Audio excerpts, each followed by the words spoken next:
ప్రేమ అనేటువంటి పదానికి తెలుగులో అయితే ఒకే పదం ఉన్నది. ఒకే పదము ప్రేమ. ప్రేమ ఒకే పదము ప్రేమ. తల్లిదండ్రుల మధ్యలో ఉన్నటువంటి ప్రేమ తెలియచేయాలంటే వాడే పదము ప్రేమనే. భార్యాభర్తల మధ్యలో ఉన్నటువంటి ప్రేమను తెలియచేయడానికి వాడే పదము కూడా ప్రేమనే. స్నేహితుల మధ్యలో ఉన్నటువంటి ఆ యొక్క సావాసంను తెలియచేయాలంటే, ఆ యొక్క సాన్నిహిత్యమును తెలియచేయాలంటే వాడే పదము ప్రేమ. ఈ విధంగా ఇంకా ప్రాముఖ్యంగా ప్రియుడు ప్రియురాలు మధ్యలో ఉన్నటువంటి లవర్స్ మధ్యలో ఉన్నటువంటి ఆ ప్రేమను తెలియచేయడానికి వాడే పదము కూడా ప్రేమనే. హెబ్రీ భాష చాలా ఘనమైనటువంటి భాష అండి. ఇశ్రాయేలు ప్రజలకు తండ్రి ఇచ్చినటువంటి భాష ఆ హెబ్రీ భాష. అందుకొరకే అబ్రహాము గారిని అన్నాడు, ఈ హెబ్రియుడు. ఆ హెబ్రీ భాష అద్భుతమైనటువంటి భాష. ఎందుకంటే పరలోక తండ్రి నియమించినటువంటి భాష. తెలుగు భాష భాషలందు దేశ భాషలందు తెలుగు లెస్స. నిజంగా మనము ధన్యులము. హల్లెలూయా. అదొక నా మట్టుకైతే తెలుగు అద్భుతమైనటువంటి భాష.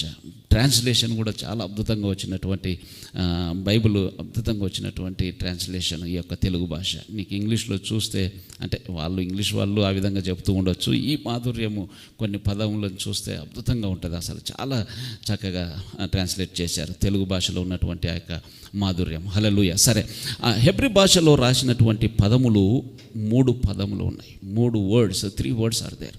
ఆ ప్రేమ అనేటువంటి మాటకు 3 పదాలు ఉన్నాయి.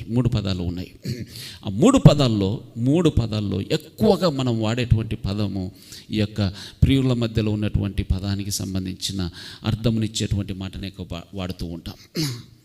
ఆ యొక్క భాషలో, హెబ్రీ భాషలో ఉన్నటువంటి ఆ యొక్క ప్రియుడు ప్రియురాల మధ్యలో అంటే ఒక రకంగా ఇంకా కాస్త తెలియచేయాలని అంటే పెళ్ళి కాకుండా ఈ యొక్క ప్రేమలో పడి ఉంటారే వారి మధ్యలో ఉన్నటువంటి ఆ యొక్క ప్రేమ కొరకు వాడబడినటువంటి మాట ఎరోస్ అనేటువంటి పదము హెబ్రీ భాషలో ఆ పదమునిచ్చేటువంటిది ఎరోస్ అనేది అరామిక్లో వస్తుంది. సరే, ఎరోస్ అని అంటే పాపయుక్తమైనటువంటి ప్రేమ, పాపంతో కూడినటువంటి ప్రేమ.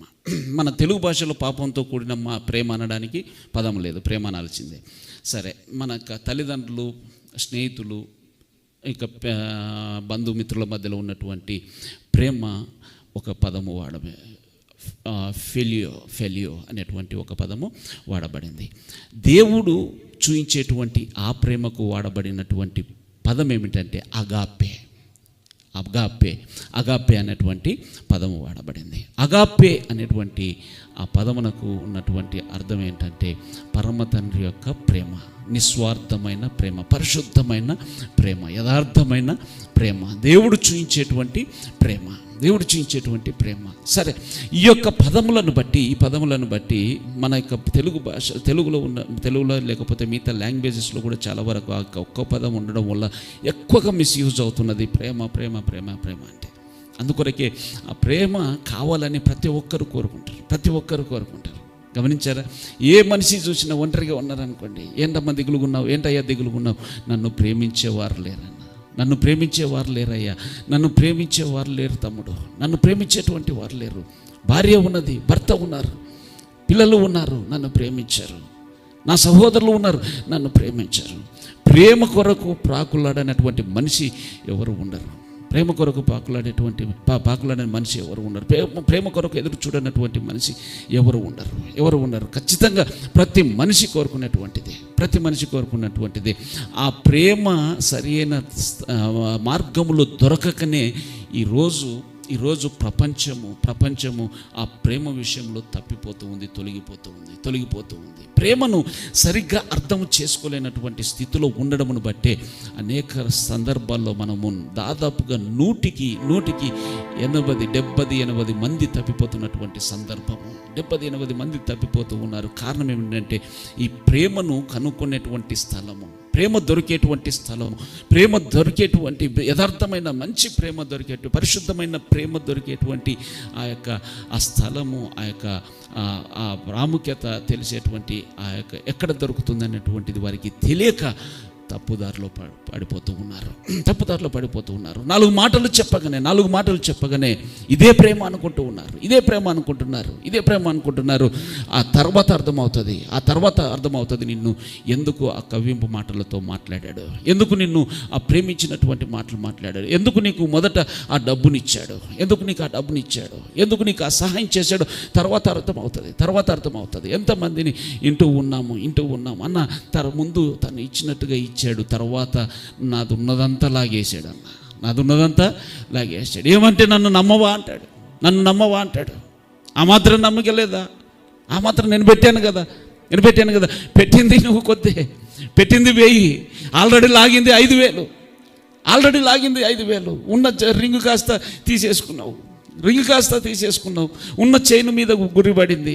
ఏది స్టార్టింగ్ చిన్నదిగా టార్గెట్ చేస్తారు కొందరు అయితే పెద్దదానికే టార్గెట్ చేస్తారు. ఆ బుద్ధిని బట్టి ఆ రింగు పెట్టలేవా నా కొరకు, ఎంత తిప్పాను నేను, ఎంత చేశాను, అయిపోయింది. ఆ మాటల్లో పట్టుబడి ఉన్నదంతా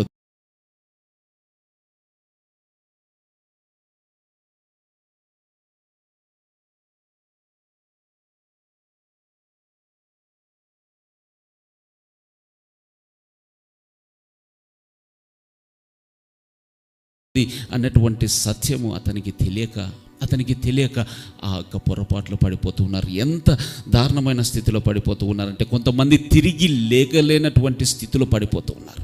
లేగలేనటువంటి ఆ యొక్క లోయలో పడిపోతూ ఉన్నారు. కారణం ఏమిటంటే కొంతమంది మనస్తత్వం సున్నితంగా ఉంటుంది. మీకు అర్థం కావడానికి చెబుతాను. కొంతమంది బ్లడ్ చూస్తే, రక్తం చూస్తే కళ్ళు తిరిగి పడిపోతారు. రక్తం చూస్తే కళ్ళు తిరిగి పడిపోతారు. కొందరు ఏంటంటే రక్తము చిందించేటువంటి వారుగా ఉంటారు. రక్తం చిందించడం అంటే మహాసరదా. హత్య చేయడం అంటే మహాసరదా. కోసేయడం అంటే మహాసరదా.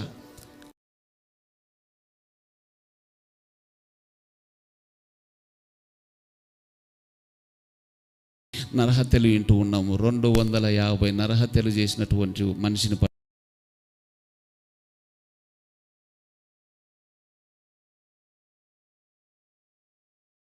చేసేటటువంటి వారు. కొందరికి రక్తము చూస్తే కింద మనస్తత్వాన్ని బట్టి కొందరు ఏం చేస్తారు తెలుసా? ఈ యొక్క మోసములో పడిపోయి, యొక్క ప్రేమ వ్యవహారంలో మోసములో పడిపోయి వారు చివరికి ఆత్మహత్య చేసుకునేటువంటి స్థితికి వెళుతూ ఉన్నారు. కారణం ఏమిటంటే మోసము చేస్తున్నటువంటి ఈ వ్యక్తికి, మోసము చేయబడుతున్నటువంటి ఈ వ్యక్తికి ఈ యొక్క ప్రేమ అనేటువంటి ఆ మాట అర్థం కాలేదు. ఎక్కడ మంచి ప్రేమ, ఎక్కడ పరిశుద్ధమైన ప్రేమ, యథార్థమైన ప్రేమ దొరుకుతుందో తెలియక ప్రేమ కొరకు వెతుకుతూ ఉన్నారు. పరలోకపు తండ్రి చెబుతూ ఉన్నాడు, ఆ ప్రేమ దొరికేటువంటి స్థలము నేనే. హల్లెలూయా. అందుకొరకే ఆయన చెబుతున్నటువంటి మాట అసలు అద్భుతమైనటువంటి మాట. ఆయన ఏమై ఉన్నాడు అనేటువంటి సంగతిని రకరకాలుగా చూస్తూ ఉంటాం. ఆయన ఆశ్చర్యకరుడు, అద్భుతకరుడు, ఆలోచనకర్త, ఇవన్నీ చెబుతూ ఉంటాం.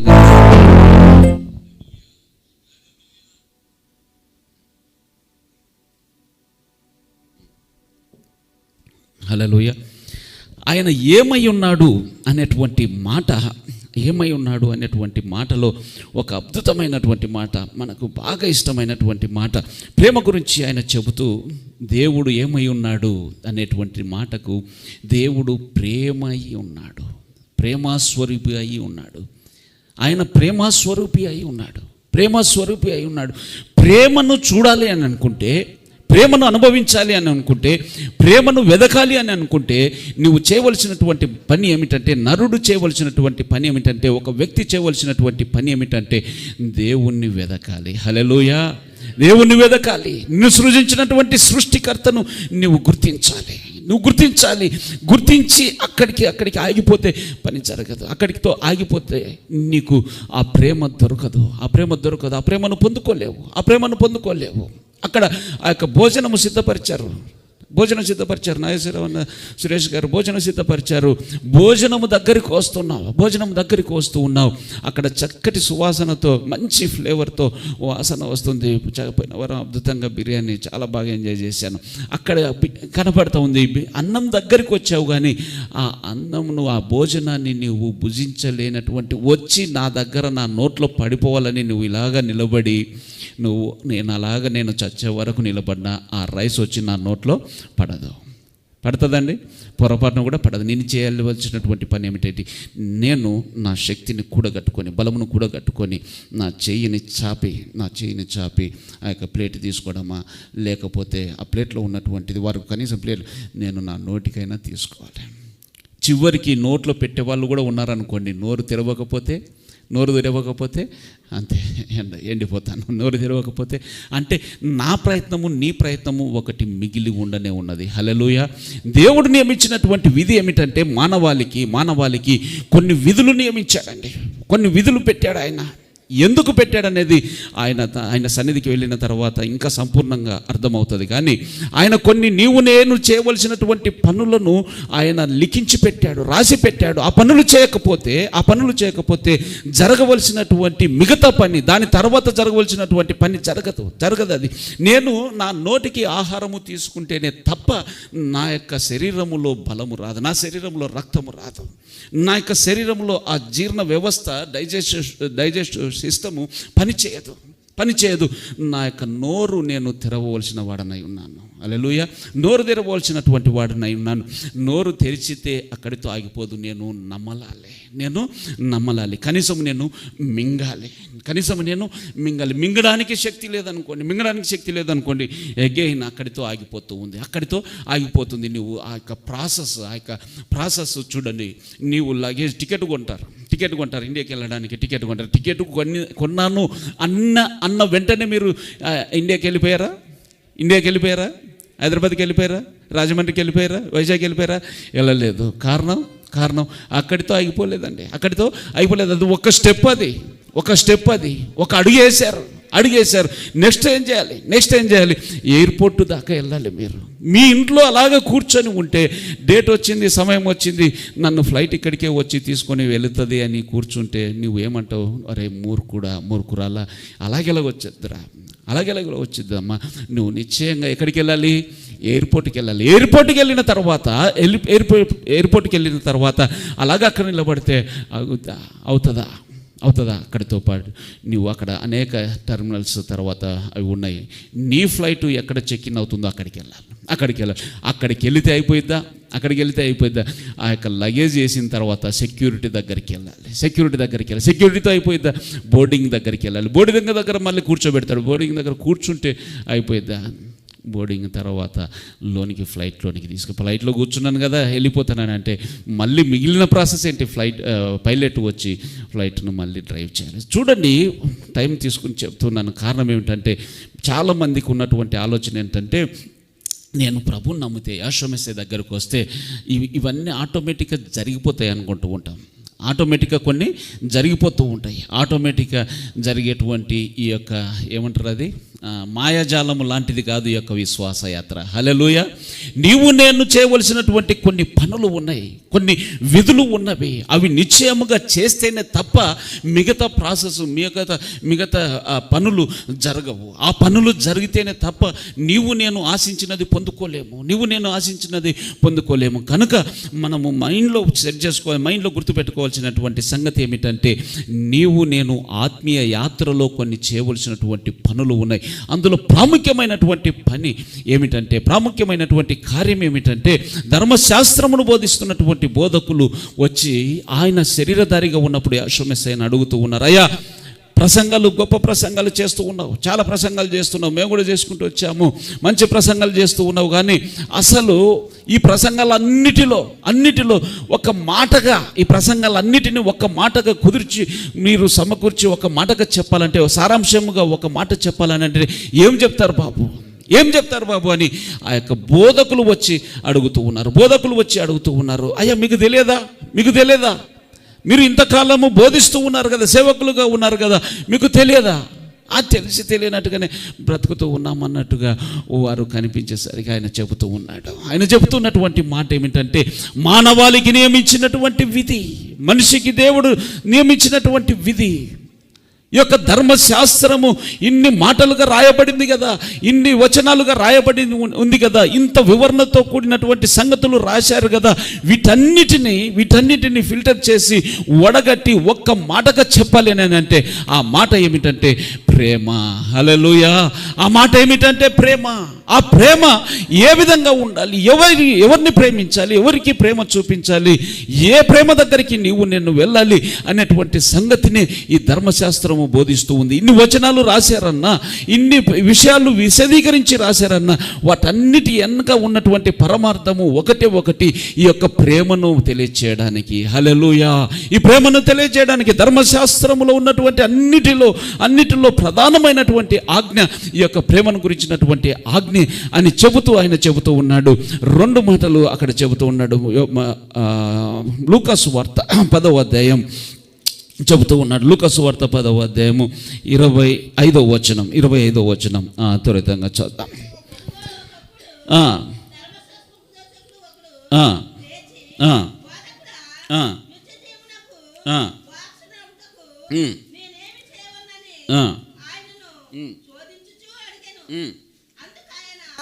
ధర్మశాస్త్రమునందేమి వ్రాయబడి ఉన్నది, నీవేమి చదువుతున్నావని ఏమి చదువుతూ ఉన్నావు అతన్ని అడుగగా, అతడు నీ దేవుడైన ప్రభువును నీ పూర్ణ హృదయంతోను, నీ పూర్ణ మనస్సుతోను, నీ పూర్ణ శక్తితోను, నీ పూర్ణ వివేకముతోను ప్రేమింపవలనని నిన్ను వలె నీ పొరుగువాన్ని ప్రేమింపవలనని రాయబడి ఉన్నదని చెప్పాను. అందుకు ఆయన, నీవు సరిగా ఉత్తరం ఇచ్చితివి, అలాగూ చేయుము, అప్పుడు జీవించేదవని అతనితో చెప్పాను. అయ్యా, ఇదిగో నీ దేవుణ్ణి, నిన్ను సృజించినటువంటి సృష్టికర్తను పూర్ణ మనసుతో, పూర్ణ బలముతో, పూర్ణ శక్తితో, పూర్ణ వివేకముతో నీవు ప్రేమించాలని రాయబడి ఉంది. నిన్ను వలె నీ పొరుగువాన్ని ప్రేమించాలని రాయబడి ఉంది. ధర్మశాస్త్రములో ఉన్నటువంటి సారాంశం అంతా ఇదే. ధర్మశాస్త్రంలో ఉన్నటువంటి సారాంశం అంతా ఇదే. మొట్టమొదటి ఆజ్ఞగా ఆయన చెబుతున్నటువంటి మాట, ఈరోజు సర్వ సమాజమును ఆయన అడుగుచున్నటువంటి మాట, నీవు నిజమైన ప్రేమను కనుగొన్నావా? నిజమైన ప్రేమను కనుగొన్నావా? ఈ లోకానుసారమైనటువంటి ప్రేమలోనే ఉన్నావా? నిజమైన ప్రేమ దొరికే స్థలము ఆయన దగ్గర ఉన్నది, ఆయన పాదముల దగ్గర ఉన్నది. సైన్యములకు అధిపతియగు యెహోవా సర్వలోకమును సృజించినటువంటి ఆ సృష్టికర్తను నీవు పూర్ణ బలముతో, పూర్ణ శక్తితో, పూర్ణ వివేకముతో నీవు ఎప్పుడైతే ప్రేమిస్తావో నీవు నిజమైన ప్రేమను నువ్వు సంపాదించుకుంటావు. హల్లెలూయా. నిజమైన ప్రేమను పొందుకుంటావు. ఆ ప్రేమలోకి నువ్వు వస్తే, ఆ ప్రేమను రుచి చూస్తే, ఆ ప్రేమను గనక నువ్వు కనుగొంటే గనక ఈ లోకములో మరి ఏ ప్రేమ నీకు అక్కర్లేదు అన్నట్టుగానే నువ్వు బ్రతుకుతావు. ఏ ప్రేమ అక్కర్లేదు అన్నట్టుగానే బ్రతుకుతావు. అందుకొరకే ఆయన చెబుతూ ఉన్నాడు, ఆ ప్రేమ దగ్గరికి రా. నీవు ఆ ప్రేమలోనికి వస్తే నీవు నీ మిగతా ప్రేమలన్నీ నీకు చక్కగా అర్థమైపోతాయి. ఎప్పుడైతే ఆ పరమ తండ్రి యొక్క ప్రేమ కిందికి నువ్వు వస్తావు, ప్రేమలోనికి నువ్వు వస్తావో, నీకు మిగతా ప్రేమలన్నీ చక్కగా అర్థమవుతాయి. భార్యని ఏ విధంగా ప్రేమించాలో నీకు అర్థమవుతుంది. భర్తను ఏ విధంగా ప్రేమించాలో నీకు అర్థమవుతుంది. నీ ఎదుట ఉన్నటువంటి యవ్వన ప్రాయంలో ఉన్నటువంటి ఆ యొక్క సహోదరుని నీవు ఏ విధంగా ప్రేమించాలో నీకు అర్థమవుతుంది. నీవు నీ ఎదుట ఉన్నటువంటి ఒక ఆత్మీయుణ్ణి ఏ విధంగా ప్రేమించాలో నీకు అర్థమవుతుంది. ఒక అన్నగా ప్రేమించాలన్నటువంటి సత్యము నీకు అర్థమవుతుంది. ఎప్పుడు ఆయన ప్రేమ దగ్గరికి వచ్చినప్పుడు నువ్వు ఒక చెల్లిగా, ఒక అక్కగా ప్రేమించాలని నీకు అర్థమవుతుంది. ఎప్పుడు ఆయన ప్రేమ దగ్గరికి, ఆ ప్రేమలో నీవు మునిగి తేలుతూ ఉంటే, ఆ ప్రేమను ఆస్వాదిస్తూ ఉంటే నీకు మిగతా అన్ని ప్రేమలు చక్కగా అర్థమవుతాయి. హల్లెలూయా, హల్లెలూయా. ఆ ప్రేమ అర్థము కాకుండా మిగతా ప్రేమలు అర్థమవుతే ఆ ప్రేమ నీకు అర్థం కావడానికి టైం పడుతుంది. కారణం ఏమిటంటే ఇది అడ్డు వచ్చేస్తుంది. నిజమైన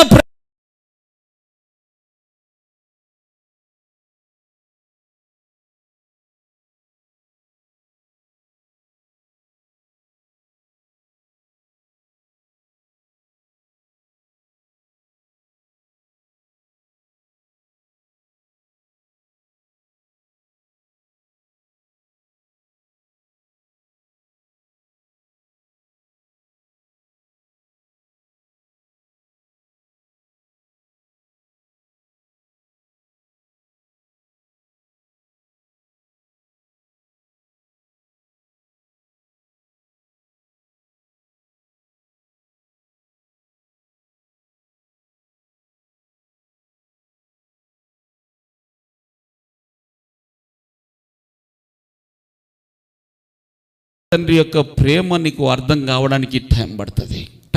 కారణం ఇది అడ్డొచ్చేస్తుంది. ఎప్పుడైనా నువ్వు మందిరానికి వెళ్ళాలి అని అనుకుంటావు, అప్పుడే ఫోన్ వస్తుంది. వెళ్దామా, వీకెండ్ కూడా గురువారం ఒక్కరోజే కదా, ఫ్రైడే ఒక్కరోజే కదా అవకాశం ఉన్నది, ఈరోజు కూడా మందిరానికి వెళ్ళాలా, ఈరోజు కూడా మనకేదో అలాగే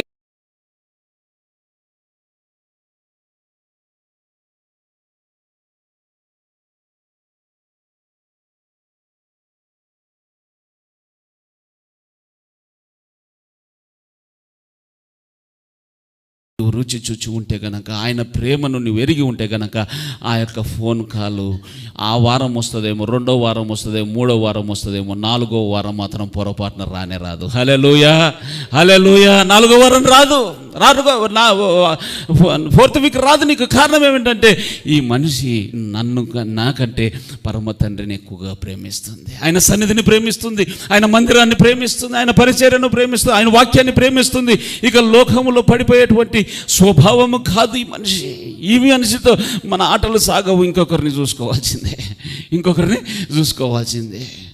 ఎప్పుడైతే నువ్వు ఆయన కొరకు నిలబడతావో, ఆయన ప్రేమను రుచి చూసి ఆయన ప్రేమ కొరకు నిలబడతావో, ఆ ప్రేమ నీకు ఇంకా వెల్లడి చేయబడుతూ ఉంటుంది. హల్లెలూయా, నీకు ఇంకా వెల్లడి చేయబడుతూ ఉంటుంది. హల్లెలూయా.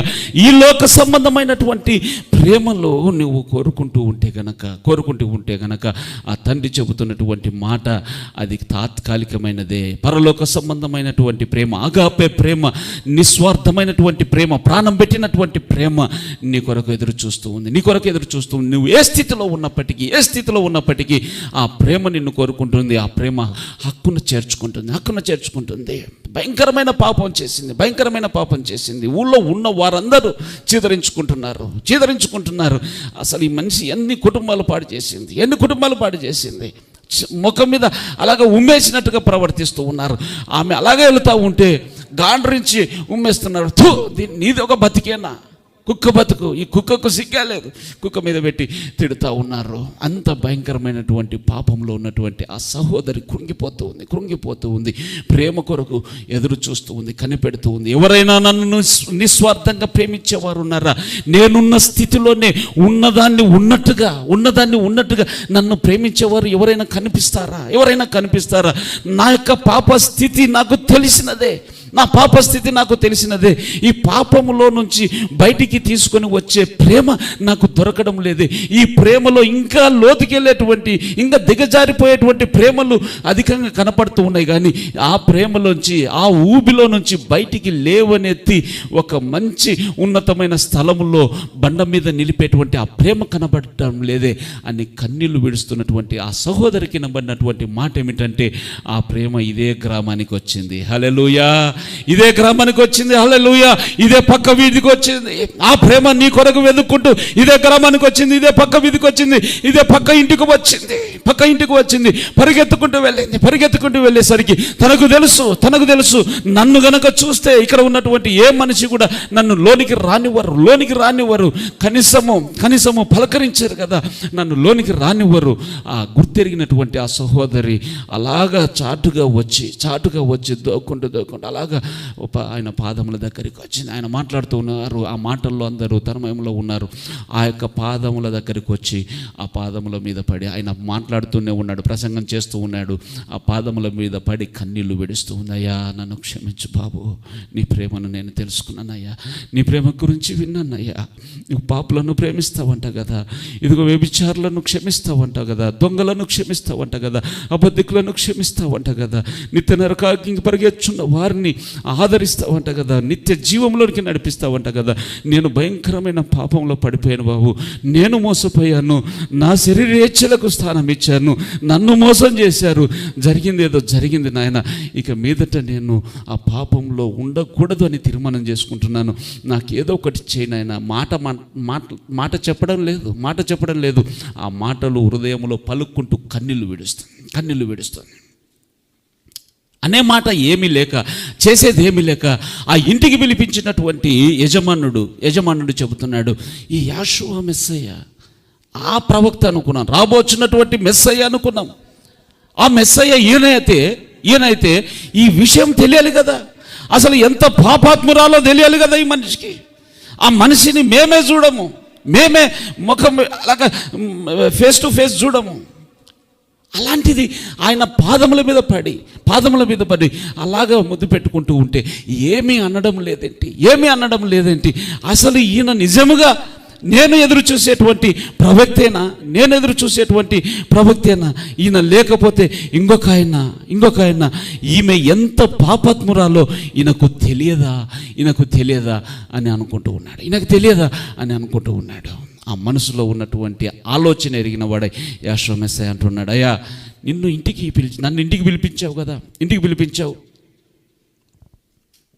బాగానే ఉంది. ఇంటికి పిలిపించినటువంటి నాకు నీవు కనీసము మర్యాద చేయలేదు. నేను దాని గురించి పట్టించుకొని అందుకొరకు ఇంతసేపు ఉన్నాను. ఆల్రెడీ ప్రసంగం జరుగుతూ ఉంది, ఆ కూడిక జరుగుతూ ఉంది, నేనేం పట్టించుకోను. నువ్వు మాట్లాడుతున్నావు, ఆ మనిషి గురించి మాట్లాడుతున్నావు కాబట్టి నీ సంగతి చెప్తాను. ఆవిడ గురించి నువ్వు మాట్లాడుతున్నావు కాబట్టి నీ సంగతి చెప్తాను. నేను ఇంటికి వచ్చినప్పటి నుంచి పెద్ద విషయాలు ఎందుకు, నేను ఇంటికి వచ్చినప్పటి నుంచి నేను గమనించాను. నువ్వు కనీసం ఇంటికి పిలిపించినటువంటి ఆ యొక్క ప్రేమను కూడా నువ్వు నాకు చూపలేదే. కనీసం ఇంటికి వస్తే ఈ యొక్క ధర్మశాస్త్రం ప్రకారము నీళ్ళు ఇవ్వాలి కదా, పాదాలు కడుక్కోవడానికి నీళ్ళు ఇవ్వాలి కదా, నువ్వు నీళ్ళు ఇవ్వలేదు సరిగదా. నన్ను గట్టిగా పట్టించుకునేది కూడా లేదు. ఇదిగో ఈ బిడ్డ మాత్రం నేను వచ్చినది మొదలు ఆ మాట ముందుకు చెబుతూ ఉన్నాడు. నీకు ఒక ప్రశ్న అడుగుతాను. ఒక వ్యక్తి అప్పు తీసుకున్నాడు, నీ దగ్గర అప్పు తీసుకున్నాడు. ఒక యజమాని దగ్గర అప్పు తీసుకున్నాడు. ఒకతను 5,000 తీసుకున్నాడు, ఒకతను 10,000 తీసుకున్నాడు, లేకపోతే 1,000 రియాలు తీసుకున్నాడు, ఇంకొకతను 5,000 తీసుకున్నాడు. ఆ యజమానుడు ఇద్దరిని క్షమించాడు. ఆ యజమానుణ్ణి ఈ క్షమించినటువంటి ఈ ఇద్దరిట్లో ఎవరు ఎక్కువ ప్రేమిస్తారు? ఒక వ్యక్తి ఏమో 5,000 రియాలు, ఇంకొక వ్యక్తి ఏమో 1,000 రియాలు నాకు అప్పున్నారు. నేను ఇద్దరిని ఇవ్వద్దండి అని నన్ను క్షమించేశాను. ఈ ఇద్దరిట్లో నన్ను ఎక్కువ ఎవరు ప్రేమిస్తారు? ఎవరని? 5,000 ఇచ్చినటువంటి వాడు కదా. 5,000 ఇచ్చినటువంటి వాడు ఎక్కువ, అమ్మయ్య 5,000 పోయిందా, 5,000 ఇవ్వట్లేదా, అప్ప వద్దా ఇవ్వాల్సిన అవసరం లేదా, అయితే నా పిల్లల ఫీజుకు పంపించుకోవచ్చు. అయ్యా వందనాలయ్యా, చాలా మంచి పని చేశావు, సంతోషంతో గంతలేస్తాడు. ఆయన చెప్పినటువంటి ఆ ఉపమానంలో కరెక్ట్ ఆన్సర్ ఇచ్చారు. మనలాగే ఇచ్చిన తర్వాత ఆయన చెబుతూ ఉన్నాడు, ఈ సహోదరి అధికమైన పాపములు చేసింది కనుక నన్ను అధికముగా ప్రేమిస్తూ ఉంది. హల్లెలూయా. అధికంగా ప్రేమిస్తూ ఉంది. అధికముగా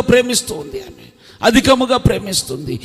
నన్ను వచ్చినప్పటి నుంచి నేను గమనిస్తూ ఉన్నాను, నన్ను విడిచిపెట్టలేదు, నా పాదములను తడుపుతూనే ఉంది, కన్నీటితో తడుపుతూ ఉంది, తన యొక్క కురులతో యొక్క పాదములను తుడుస్తూ ఉంది. పాపులు ఆయన దగ్గర ప్రేమను పొందుకుంటూ ఉన్నారు. హల్లెలూయా. పాపులు ఆయన దగ్గర ప్రేమను పొందుకుంటూ ఉన్నారు, ఆయన దగ్గర ప్రేమను కనుక్కుంటూ ఉన్నారు. ఆ వెతికి ఆ ప్రేమలోనికి వస్తూ ఉన్నారు, ఆ ప్రేమ సామ్రాజ్యంలో అంటుగట్టబడుతూ ఉన్నారు. ఆ ప్రేమను పొందుకున్నది గనక ఆయన చెబుతూ ఉన్నాడు, అమ్మ ఇక నిన్ను చూడగలుగుతున్నాను, దర్శనములో చూడగలుగుతున్నాను, ఇక మీదట మరి ఎన్నడూ కూడా ఈ యొక్క పాప ఊబిలో పడిపోనటువంటి స్థితిలోనికి నీ తీర్మానం వచ్చింది. నీ తీర్మానం అంత గట్టిగా ఉంది, అంత బలముగా ఉంది. ఆ కమిట్మెంట్తో నువ్వు ముందుకు వచ్చావు, ఇక నీకు తిరుగులేదు. నీ విశ్వాసము నిన్ను స్వస్థపరిచింది. హల్లెలూయా. పాపులు ఆయన ప్రేమను పొందుకుంటూ ఉన్నారు, పాపులు ఆ ప్రేమను కనుక్కుంటూ ఉన్నారు, ఆ యొక్క ప్రేమ రాజ్యములో చేర్చబడుతూ ఉన్నారు. ఆయన పాపుల కొరకేనా? పాపులు అంటే భయంకరమైన వ్యభిచారము, దొంగతనము, అబద్ధాలు ఏవేవో చేసినటువంటి వారికేనేమో అని అనుకుంటూ ఉన్నారు చాలా మంది అనుకుంటున్నారు. అందుకొరకే వీరి తక్కువ కులాల యొక్క దేవుడు, వీరి యాషోవ మెస్సయ్య అంటే బీదల యొక్క దేవుడు అన్నట్టుగా చాలా మందికి సమాజంలో గుర్తుండిపోతూ ఉంది. ఆ విషయాన్ని లేఖనములో పరిశుద్ధాత్మునికి తెలుసు కనుక చక్కగా రాసి పెట్టాడు. ఆయన అధికారం ఉందండి, గొప్ప ఆస్తి ఐశ్వర్యం కలిగినటువంటి వ్యక్తి, అధికారం ఉన్నటువంటి వ్యక్తి, సింహాసనం మీద కూర్చొని రాజ్యాన్ని పరిపాలిస్తున్నటువంటి వ్యక్తి, వెండి బంగారాలకు కొదువేలేనటువంటి వ్యక్తి, కొదువేలేదు ఆయనకు. వెండి బంగారాలు ఎంతంటే అంత ఉన్నటువంటి వ్యక్తి చెబుతున్నటువంటి ఒక మాట ఏమిటంటే, అయ్యా నాకు ఒక ఆశ ఉంది, ఒక కోరిక ఉంది, ఒక ఆలోచన ఉంది. ఆ వరము అడగాలని ఆశగా ఉంది. ఆ వరమును నువ్వు ఇస్తావా? వరముగా ఇస్తావా? కోరుకో, ఏమి కావాలి నీకు? ఆల్రెడీ అంతా ఇచ్చేసాం కదా, సమృద్ధిగా ఉంది కదా, నీకు ధన సమృద్ధి ఉంది, ఆస్తి ఐశ్వర్యం ఉంది, వెండి బంగారం ఉన్నాయి, సింహాసనం ఉంది, నీకు నువ్వు ఒక రాజ్యం మీద రాజుగా చేశాను. ఇంకేమి కావాలి నీకు? ఇంకేమి కావాలి? నీవు కోరుకోదగినది ఏదో చెప్పు అని అంటే ఆయన చెబుతున్నాడు, నీ యొక్క మందిరావరణంలో నేను నివాసం, ద్వారము దగ్గర వచ్చి అక్కడ కూర్చుంటాను, నాకు అనుమతించు బాబు. హల్లెలూయా.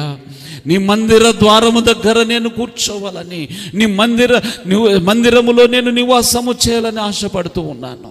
ఆ మాట వినగానే పరమ తండ్రి సంతోషించి, మందిరంలో నివాసం ఉంటావా? ఏం చేస్తావు మందిరంలో ఏం చేస్తావు? ఎవరున్నారు కదా అక్కడ? అక్కడ పడుకోవడానికి సోఫా సెట్ ఉండదు, లేకపోతే లగ్జరీ బెడ్ ఏముండదు, మ్యాట్రెస్ ఏముండదు. అక్కడ సేవకులు నిన్ను ఆ కాళ్ళు పట్టమంటే కాళ్ళు పట్టేవాళ్ళు, వాటర్ తీసుకురమ్మంటే వాటర్ తీసుకొచ్చేవాళ్ళు, భోజనం సిద్ధపరచమంటే ఎవరు ఉండరు కదా. మందిరములో ఏం చేస్తావు? మందిరములో వచ్చి నీ యొక్క ప్రసన్నతను నేను ధ్యానం చేస్తాను. హల్లెలూయా. నీ యొక్క మహిమను నేను ధ్యానం చేస్తాను. 27వ కీర్తన మాట చదువుదాం. 4వ వచనం, 23వ కీర్తన. నేను దానిని వెదుకుచూ ఉన్నాను, యెహోవా ప్రసన్నతను చూచుటకును, ఆయన ఆలయములో ధ్యానించుటకును. ఏమంట ఆ మాటలను ఒక్కొక్కటి మీ హృదయంలోనికి తీసుకోండి. నా జీవిత కాలమంతయు నేను యెహోవా మందిరములో నివసింపగోరుచూ ఉన్నాను. నేను ఒక వరము అడుగుతూ ఉన్నాను. ఆయన మందిరములో నేను నివాసము చేయాలని కోరుకుంటూ ఉన్నాను. ఆయన మందిరములో ఆయన ప్రసన్నతను చూస్తూ బ్రతికేస్తాను. ఆయన యొక్క స్వభావ లక్షణాలను నేను ధ్యానించుకుంటూ ఉంటాను. ఆయన యొక్క ముఖ దర్శనము చేస్తూ నేను బ్రతికేస్తాను. మరి ఈ లోకములో ఇంత స్నేహాలు, ఇంత ప్రేమ నీకు దొరుకుతూ ఉంది కదా, ఆ ప్రేమను నీకు అవసరం లేదా? వద్దా? ఆ ప్రేమలో నాకెందుకుండగా? నీవు ఉండగా నాకెందుకయ్యా? నీవు నాకు ఉండగా ఈ లోకములో నాకు మరి ఏది అక్కర్లేదు. ఇహ పరమందునా నీవే నాకని, పరమందునా నీవే నాకని, ఇక ఏదియు నాకు అక్కరలేదని, స్వాస్థ్యమే నీవని, ఇక ఏదియు నాకు అక్కరలేదని, స్వాస్థ్యమే నీవని. నీవు ఉండగా ఈ లోకములో మరి ఏది కూడా నాకు అక్కర్లేదు బాబు. హల్లెలూయా. ఎవరు చెబుతున్నారు? అక్కడ ఒక పాపాత్మురాలు గనక, ఇక గతి లేదు గనక, లేకపోతే తప్పదు గనక ఆమె ఆ ప్రేమను వెతుక్కుంటూ వెళ్ళిందేమో అని అనుకోవచ్చు. ఆ దావీదు ఉన్నటువంటి ఐశ్వర్యం మీకు తెలుసు కదా, ఆయన వెండి బంగారాలు దాచిపెట్టడానికి గోడౌన్స్ సరిపోవట్లేదు. అలాంటి ఆస్తిపరుడండి, అలాంటి ఐశ్వర్యం కలిగినటువంటి వాడండి. సింహాసనము తన చేతిలో ఉంది, అధికారం తన చేతిలో ఉంది. రాజ్యం మీదకి జయించడానికి వెళితే గనక తిరుగులేనటువంటి యుద్ధము చేసినటువంటి యుద్ధ నైపుణ్యము కలిగినటువంటి వాడు, గొప్ప సింగర్, గ్రేట్ సింగర్. అన్యులు చెప్పినటువంటి మాట ఏంటంటే, ఈ యొక్క దావీదు లాంటి కీర్తనకారుడు, సింగర్ వారు ఇంకా కనుగొనలేదంట. అలాంటి అద్భుతమైనటువంటి singer, is a great musician. అద్భుతమైన సంగీతమును వాయించేటువంటి వాయిద్యకారుడు, కీర్తనకారుడు, రాజ్యాధికారం కలిగిన, ఏది చూస్తే అది ఆయనలో ఏదైనా ఇది ప్రాబ్లం ఉంది అనడానికే లేదు. సుందరుడు. అది ఇంకోసారి ధ్యానం చేద్దాం. సుందరుడు, ఈజ్ వెరీ హ్యాండ్సమ్. సుందరుడు. మామూలుగా అందమును స్త్రీ గురించి, సహోదరుల గురించి రాస్తూ ఉంటారు. బ్రదర్స్ గురించి, మగవారి గురించి, అందం గురించి చాలా తక్కువగా మాట్లాడుకుంటూ ఉంటారు. కొద్దిగా అక్కడక్కడ కనిపించేటువంటి వారిలో దావీదు ఒకడు. హల్లెలూయా. అంత సుందరుడైనటువంటి ఆ దావీదు ఈ లోక ప్రేమను కోరుకోవడం లేదు. హల్లెలూయా. ఈ లోక ప్రేమను కోరుకోవడం లేదు, ఈ లోక సాంగత్యమును కోరుకోవడం లేదు. ఆయన కోరుకుంటున్నటువంటిది ఏమిటంటే ఆయన పరమ తండ్రి యొక్క ప్రేమను కోరుకుంటున్నాడు. హల్లెలూయా. ఆ పరమ తండ్రి ప్రేమను కోరుకుంటూ అక్కడ ఆ మాట చెబుతున్నాడు, చూసారా? యెహోవా వద్ద ఒక వరం అడిగితిని, నేను దానిని నేను వెదుకుచున్నాను. నీవు ఈరోజు ఇక్కడ కూర్చున్నావు అంటే ఆ ఆలోచన నీకు ఉండడమును బట్టి ఎవరైనా నడిపించి ఉండవచ్చు. ఇంకా నీకు ఆ స్థితిలో లేకపోతే ఆ ప్రేమను వెదుక్కుంటూ నువ్వు ఆయన మందిరంలోనికి వచ్చావు. హల్లెలూయా, హల్లెలూయా. నువ్వు ఒక అడుగు వేశావు, ఇంకొక అడుగు దూరములో ఉన్నావు. ఆయన ప్రేమను స్వతంత్రించుకోవడానికి, ఆయన ప్రేమను సంపాదించుకోవడానికి. ఇది ఎవరికో పాపులకు, లేకపోతే దిక్కులేని వారికి అని అనుకోవద్దండి. ఆస్తి ఐశ్వర్యము కలిగిన వారికి కూడా ఈ లోకములో కావలసినటువంటి ప్రేమ ఆ పరమ తండ్రి యొక్క ప్రేమ. హల్లెలూయా, హల్లెలూయా. ఆ ప్రేమను ఈ యొక్క దావీదు కోరుకుంటూ ఉన్నాడు. ఈ ప్రేమ తప్ప నాకు ఇక ఈ లోకంలో మరి ఏది నాకు అక్కర్లేదు అని చెబుతూ ఉన్నాడు. చిన్న పిల్లవాడు ఏదో వయసు మళ్ళిన తర్వాత ఆ ప్రేమలోకి వద్దామని అనుకుంటారేమో. గమనించండి, చెబుతున్నటువంటి సంగతి ఏంటంటే పాపులకు కావలసినటువంటి ప్రేమ, అధికారము కలిగినటువంటి వానికి కావలసినటువంటి ప్రేమ, డబ్బున్నటువంటి వానికి కావలసినటువంటి ప్రేమ, ఆస్తి ఐశ్వర్యము కలిగినటువంటి వానికి కావలసినటువంటి ప్రేమ ఈ యొక్క పరమ తండ్రి ప్రేమ. వయసు మళ్ళిన తర్వాత వెళ్దాములేండి చర్చికి, వయసు మళ్ళిన తర్వాత భక్తి చేద్దాములేండి అని అనుకుంటారేమో. వయసు మళ్ళిన తర్వాత ఆలోచన చేద్దాంలేండి, బాప్టిజం తీసుకుంటాంలేండి అని అనుకుంటారేమో. వయసు మళ్ళిన తర్వాత ఆ ఉన్నటువంటి ఆ సమయాన్ని బట్టి మనము సేవలో అలాగా సహకరిద్దాంలేండి, మనకు తోచింది చేస్తే అలాగా సరిపోయేది కదండి అని అనుకుంటారేమో. బాలుడండి, చిన్న పిల్లవాడు పాలు తాగడము విడిచిపెట్టాడు, స్తన్యములు కూడవడము విడిచిపెట్టినటువంటి ఆ పసి పిల్లవాడిని తీసుకొని వచ్చి మందిరములో అప్పచెప్పింది. ఆయన పెద్ద ఈ పిల్లవాడిని నేనేం చేశానమ్మా, ఏం చేస్తాడు వీడు చెప్పండి. నేను వానికి సేవ చేయాల్సి ఉంటుంది, కానీ ఆ పిల్లవాడు నాకేం చేస్తాడు? లేదని నేను ఆయన సన్నిధిలో ఒక తీర్మానం చేసుకున్నాను, నేను మొక్కుబడి చెల్లించవలసిందే. లేక పుట్టాడు కదా, ఆ పిల్లవాడి మీద నీకు ప్రేమ లేదు. ఆ పిల్లవాడి మీద ప్రేమ ఉన్న నా తండ్రి ప్రేమ ముందు ఈ ప్రేమ ఏమాత్రం ఎన్నదగినది కాదు. హల్లెలూయా, హల్లెలూయా. ఆ ప్రేమతో నేను కనెక్ట్ అయ్యాను కనుక, ఆ ప్రేమను నేను పొందుకుంటున్నాను కనుక, ఈ కన్న బిడ్డ యొక్క ప్రేమ కూడా ఆ తండ్రి ప్రేమలో నేను పొందుకుంటాను. హల్లెలూయా, హల్లెలూయా. ఇక్కడ కూర్చున్నటువంటి వారిలో కొందరు పిల్లలకు దూరంగా ఉన్నారు, భర్తలకు దూరంగా ఉన్నారు, భార్యలకు దూరంగా ఉన్నారు. వారు ఉన్నప్పటికీ వారి ప్రేమను పొందలేనటువంటి స్థితిలో ఉన్నారు. పిల్లలు ఉన్నారు కానీ లెక్క చేయలేనటువంటి స్థితిలో చూస్తూ ఉన్నారు. పిల్లలను ప్రేమించి మీరు పంపిస్తూ ఉన్నారు, అది వ్యర్థంగా అయిన ఖర్చుకు వారు వాడుతూ ఉన్నారు. వారి యొక్క ప్రేమకు మించినటువంటి ప్రేమ నీ కొరకు ఎదురు చూస్తుందమ్మా. ఆ ప్రేమను నువ్వు పొందుకుంటే ఈ పిల్లల ప్రేమ కొరకు నువ్వు పాకులాడవు. హల్లెలూయా. నీ భర్త ప్రేమ కొరకు నువ్వు పాకులాడవలసిన అవసరం లేదు, నీ ప్రియుని యొక్క ప్రేమ కొరకు పాకులాడవలసిన అవసరం లేదు, ఈ లోక సంబంధమైనటువంటి ప్రేమల కొరకు నువ్వు పాకులాడవలసిన అవసరం లేదు. నీవు ఎప్పుడైతే ఆయన ప్రేమను ఘనంగా ఎంచుతావో మిగతా ప్రేమలన్నీ నీకు ఆయన సమకూరుస్తాడు. హల్లెలూయా, హల్లెలూయా, హల్లెలూయా.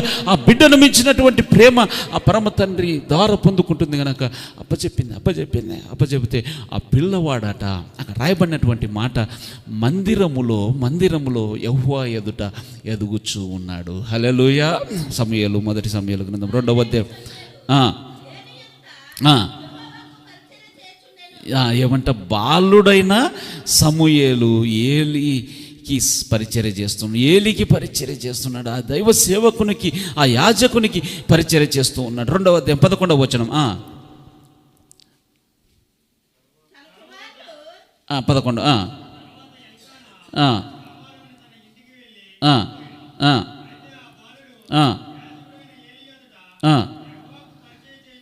చూసారా, ఆ మాట చదివాం కదా. మళ్ళీ 21వ వచనం లాస్ట్ మాటలో చూడండి.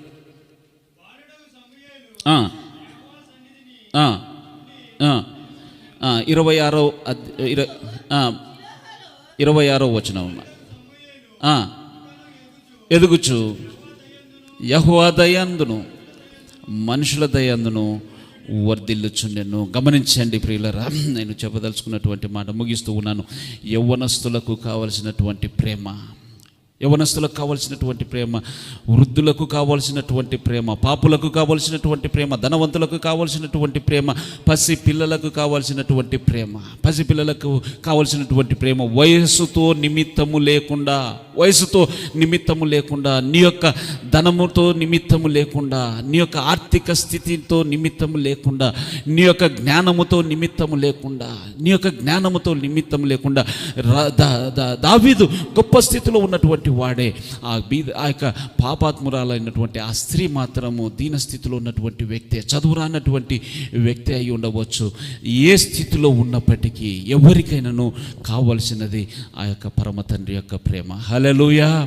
ఆయనకు ఇవ్వబడినటువంటి ఒక బిరుదు ఏమిటంటే, బిరుదు అంటే ఇది పేరు కాదు, బిరుదు. గమనించండి, ప్రేమస్వరూపి, ప్రేమస్వరూపి. అందుకొరకే కొందరు ప్రార్థన ప్రారంభించేటప్పుడు ఏమంటారు, ప్రేమస్వరూపి, ప్రేమస్వరూపి, పరలోకమందున్న మా తండ్రి ప్రేమస్వరూపి అంటూ ఉంటారు కదా. ఆయన ప్రేమ స్వరూపమును ధరించుకున్నటువంటి వాడై ఉన్నాడు. హల్లెలూయా. నువ్వు ప్రేమను పొందుకోవాలనుకుంటే, ఈ లోకములో వెతుకుతూ ఉంటే ఒక శుభవర్తమానము, నీకు సంతోషముని ఇవ్వనటువంటి ప్రేమ నువ్వు పొందుకొని ఉన్నావు. ఇంతవరకు నువ్వు వెతుకుచున్నటువంటి ప్రేమ నీకు శాశ్వతంగా సంతోషమునిచ్చేటువంటిది కాదు, శాశ్వతంగా నీ తోడు ఉండేటువంటిది కాదు, నీకు ఎక్కువ కాలము దీర్ఘకాలము నిన్ను సహించి భరించి నడిపించేటువంటి ప్రేమ కాదు. ఆయన ప్రేమ ఒక్కటే తరతరములకు నిలిచేటువంటి ప్రేమ. హల్లెలూయా, హల్లెలూయా. అందుకొరకు ఆయన చెబుతూ ఉన్నాడు, ధర్మశాస్త్రములో రాయబడినటువంటి ఈ యొక్క మాటల సారాంశం అంతా ఒకటి బాబు, ప్రేమ ప్రేమ ప్రేమ ప్రేమ ప్రేమ ప్రేమ.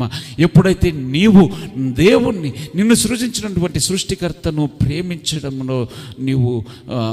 ప్రేమించడం నేర్చుకుంటావో, మిగతా ప్రేమలన్నీ నీకు చక్కగా అర్థమవుతాయి. అందుకొరకే కొంతమంది దైవ సేవకులు నిష్ట కలిగి బ్రతుకుతూ ఉంటారు. కారణం ఏమిటంటే, ఆ తండ్రిని ప్రేమిస్తున్నారు కనుక, ఆ తండ్రి ప్రేమించినటువంటి ప్రేమ వీరు అర్థం చేసుకున్నారు కనుక, మిగతా ప్రేమలన్నీ ఆ యొక్క క్రమంలోనే ఉంటాయి. భార్యను ప్రేమించవలసిన రీతిగా ప్రేమిస్తారు, భార్యను ప్రేమించవలసినటువంటి రీతిగా ప్రేమిస్తారు, సహోదరుని ప్రేమించవలసినటువంటి రీతిగా సహోదరులను ప్రేమించవలసినటువంటి రీతిగా ప్రేమిస్తారు, పెద్దలను ప్రేమించవలసినటువంటి రీతిగా ప్రేమిస్తారు. ఒకవేళ ఆ ప్రేమను సంపూర్ణంగా అనుభవించలేకపోతే జరిగేటువంటిది ఏమిటంటే, నేను ఏ యొక్క చూపుతో నేను చూస్తానో, నా శరీరం ఏమి కోరుకుంటుందో ఆ చూపుతో చూస్తాను, ఆ యొక్క ప్రేమతో నేను చూస్తాను, ఆ ప్రేమను కోరుకుంటాను, ఆ ప్రేమతోనే మాట్లాడతాను. నీ మాటల్లోనే ఆ యొక్క ప్రేమ ప్రత్యక్షపరచబడుతుంది. హల్లెలూయా. నీ మాట ద్వారానే అది పరమ తండ్రి అగాపే ప్రేమన నీ మాట ద్వారానే ఈ లోక సంబంధమైనటువంటి ప్రేమన, ఎరోస్ అనేటువంటి ప్రేమన, అగాపే ప్రేమన నీ మాటలోనే తెలుస్తూ ఉంది. వస్తావా? ఎక్కడికి వెళ్తామంటే కార్నిష్కి, ఇంతకుముందు చెప్పాను, కార్నిష్కి వెళ్దాం. కార్నిష్కి వెళ్తా నోరుమొయ్యి అన్నాం అనుకోండి. లేకపోతే మరి చర్చికి అన్నీ నేను వస్తావని అడిగితే మరి ఎక్కడికైనా అడుగుతూ ఉన్నావు. ఏది మాట మార్చడం వెంపటే అవకాశం ఉంది కదా అక్కడ. ఏదో సరదాగా అన్నారులే, మరి చర్చికే మరి ఎక్కడికి తీసుకెళ్ళదు, ఎందుకంటే మాటలు అర్థమైంది కదా ఈ మనిషి కొద్దిగా తేడాగా ఉంది అని. అదే కనుక అవునా వెళ్దామా అయిపోయింది. ఈరోజు కొద్దిగా చర్చిలో పని ఉంది, ఈరోజు కాదు కానీ అయిపోయిన తర్వాత వెళ్దాం, లేకపోతే రేపు వెళ్దాం, లేకపోతే నెక్స్ట్ వీక్ వెళ్దాం. అంత మ్యాప్ అంతా సెట్ అయిపోయింది. ఎందుకు చెప్తున్నానంటే, నువ్వు మాట్లాడడంలోనే సెట్ చేయి నీ ప్రేమ. అగాపే ప్రేమన, పరమ తండ్రి ప్రేమన, ఈ లోక సంబంధమైన ప్రేమన, ఆ ప్రేమను నువ్వు సెట్ చేస్తే అక్కడ నుంచి ఆ యొక్క శోధన నీకు రాదు, నీకు రాదు, ఆ యొక్క శ్రమ నీకు రాదు. ఆ శ్రమ వచ్చినప్పటికీ తట్టుకోగలవు. ఎందుకంటే నీకు ఆ చూపు లేదు కనుక, ఆ యొక్క ఉద్దేశం లేదు కనుక, నీకు ఆలోచన లేదు కనుక తట్టుకోగలవు. మీరు ఒక్కసారి కనుక నిలబడగలిగితే అండి, ధైర్యంగా చెబుతూ ఉన్నాను, అనేకుల యొక్క సాక్ష్యం, అనేకుల యొక్క అనుభవం ఇది, అనేకుల యొక్క అనుభవము. ఒక్కసారి పరిశుద్ధత కొరకు మీరు నిలబడితే, ఒక్కసారి ఆ పరమ తండ్రి యొక్క ప్రేమ కొరకు నిలబడితే, ఆ తండ్రి అనతి కాలంలో, షార్ట్ టైంలో నీ ఎడల జరిగించేటువంటి కార్యములు నువ్వు నిలబడి ఊరుకోండి అనుభవిస్తావు, చూస్తావు నువ్వు. హల్లెలూయా, హల్లెలూయా. ఆ స్టెప్ నువ్వు తీసుకోకపోవడం ద్వారా, ఆ యొక్క నిజమైన ప్రేమను నువ్వు కనుగొనలేకపోతూ ఉన్నావు. ఆ నిజమైన ప్రేమను నువ్వు కనుగొనవాలి అని అంటే ఈ అడుగు తీసి అడుగు పెట్టాలి. ఈ యొక్క లోక ప్రేమను మీరు దూరం చేసుకోవాలి, త్యజించాలి. ఆ యొక్క మాటలను మార్చుకోవాలి, ఆ యొక్క ప్రవర్తన మార్చుకోవాలి. ఎప్పుడైతే నీవు ఆ యొక్క స్టెప్ బలమునంతా కూడగట్టుకొని అలాగ ఒక్క అడుగు వేసావు, పరమ తండ్రి అప్పుడు చూపిస్తాడు ఆయన ప్రేమ అనేది. హల్లెలూయా, హల్లెలూయా. అది ఆయన నియమం, నియమం అనేది.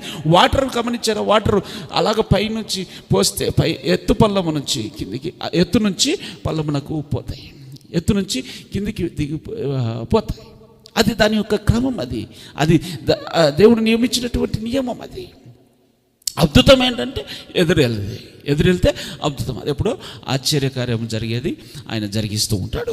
దాని యొక్క క్రమం ఏంటంటే వాటర్ అలాగ పోస్తే కిందికి వెళ్ళిపోతుంది, ఎక్కడైతే పల్లం ఉంటుందో అక్కడికి వెళ్ళిపోతుంది.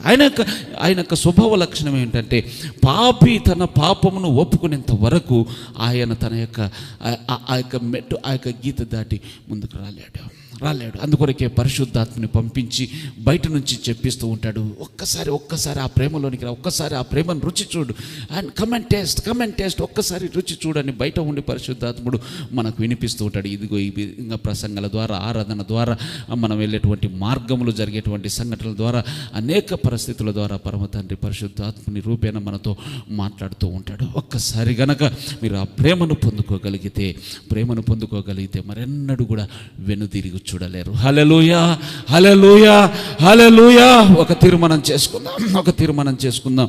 ఆ యొక్క ప్రేమను మనము పొందుకొని ఆ పరమ తండ్రి పరమ రాజ్యములో, ఆ ప్రేమ స్వరూపి అయిన ఆ తండ్రి యొక్క రాజ్యములో చేరదాం. ఆ మాట చూద్దాం. ఆ మాట ఒక మాట ఇందాక నుంచి అనుకుంటూ ఉన్నాను. మొదటి యోహాను పత్రిక 4వ అధ్యాయం 8వ వచనం. అందరూ లేచి నిలబడదాం. చాలు. ఏమంట?